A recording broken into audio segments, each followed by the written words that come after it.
আসসালামু আলাইকুম ওয়া রাহমাতুল্লাহি ওয়া বারাকাতুহু। আল হক মিডিয়া ভিশনে স্বাগতম।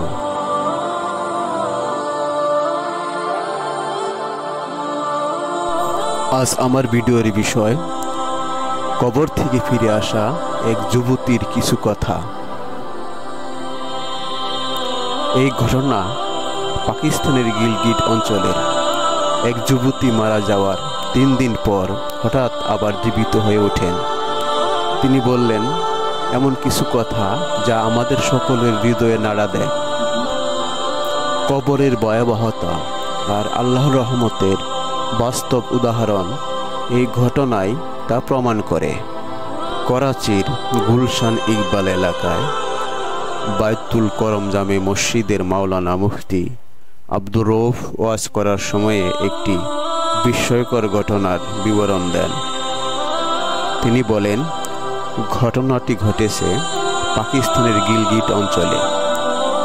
একজন লোক একটি কবরের পাশ দিয়ে যাওয়ার সময় তার কানে নারী কণ্ঠের চিৎকার ভেসে এলো, আমাকে বের করো, আমি বেঁচে আছি, আমাকে বের করো, আমি বেঁচে আছি। একাধিকবার এ আওয়াজ শোনার পর লোকটি লোকালয়ে গিয়ে লোকদের জানালেন।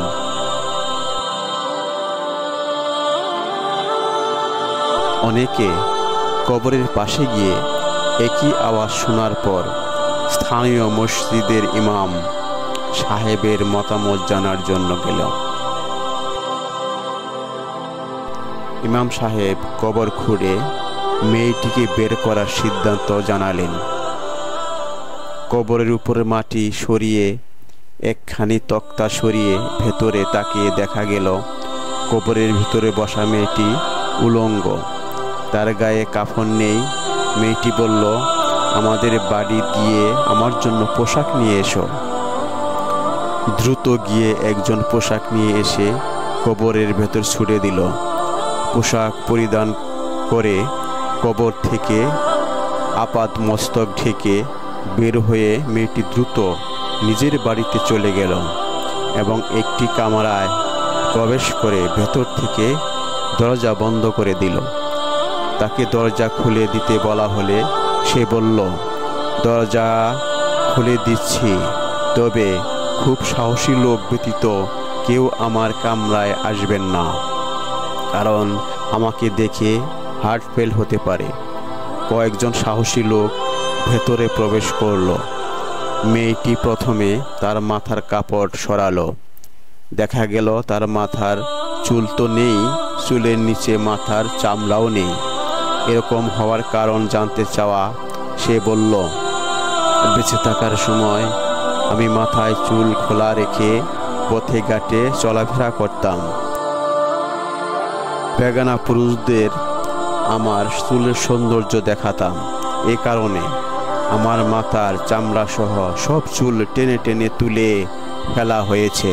তারপর মেয়েটি চেহারা দেখালো। দেখা গেল তার উপরের ঠোঁট, নিচের ঠোঁট কেটে ফেলা হয়েছে।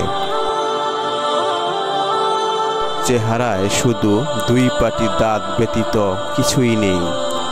ঠোঁট কেন নেই জিজ্ঞাসা করায় সে বলল, বেঁচে থাকার সময়ে আমি 2 ঠোঁট লিপস্টিক লাগিয়ে বেপরদা অবস্থায় ঘরের বাইরে বেগানা পুরুষের মধ্যে বিচরণ করতাম। এ কারণে আমার ঠোঁট কেটে ফেলা হয়েছে। মেয়েটি তারপর তার হাত পায়ের নখবিহীন আঙ্গুল দেখালো। তার একটি নখও নেই। নখের কি হয়েছে জিজ্ঞাসা করা হলে সে বলল, আমি হাত পায়ের আঙ্গুলে নীল পলিশ করতাম, এর জন্য আমার হাত পায়ের নখ তুলে ফেলা হয়েছে। মাথা, ঠোঁট এবং নখ দেখানোর পর মেয়েটি আর কোনো কথা বলতে পারল না। বেহুশ হয়ে পড়ে গেল। তারপর প্রাণহীন দেহ পড়ে আছে। আত্মীয় স্বজন কাঁদতে কাঁদতে মেয়েটিকে পুনরায় তার কবরে দাফন করে এলো। পাকিস্তানের গিলগিট অঞ্চলে এই ঘটনা ঘটে। অতএব ভাই ও বোনেরা, মহান আল্লাহ পাক এই ঘটনা দ্বারা এটাই দেখাতে চেয়েছেন যে দেখো এই মহিলার কি করুণ অবস্থা হয়েছে, যাতে দুনিয়ার মানুষ শিক্ষা গ্রহণ করে। প্রিয় ভাই ও বোনেরা, নিশ্চিত আমরা সবাই একদিন কবরবাসী হব। আমাদের কবরে রাখা হবে 3.5 হাত, সেই গর্তেই আমাদের শেষ মঞ্জিল। সেদিন আমাকে যখন দাফন করা হবে, আমাকে দাফন করতে আসা লোকগুলোকেও আমি দেখব। যখন তারা মাটি দেবে আমার কবরে, প্রিয়জনের কান্নার আওয়াজ কানে আসবে, কিন্তু কিছুই বলার থাকবে না। দাফন করে যখন স্বজনরা চলে যাবে, তাদের পায়ের আওয়াজও কানে আসবে। এরপর ফেরেশতাগণ আসবেন, আমার আমল অনুযায়ী আমার সাথে আচরণ করা হবে। অতএব ভাইয়েরা, বোনেরা, দুনিয়ার জীবন খুবই সংক্ষিপ্ত। ঠিক নেই কোন সময় শেষ নিঃশ্বাস ফেলি, কখন আমার জানাজা উঠে যায় স্বজনদের কাঁধে। আমাদের সমস্ত ইচ্ছা, শ্রম, সাধনার সমাপ্তি ঘটবে। আমার রক্ত পানি করা সম্পদ আমার সাথে যাবে না, সে সম্পদ আমার কোনো কাজেও আসবে না।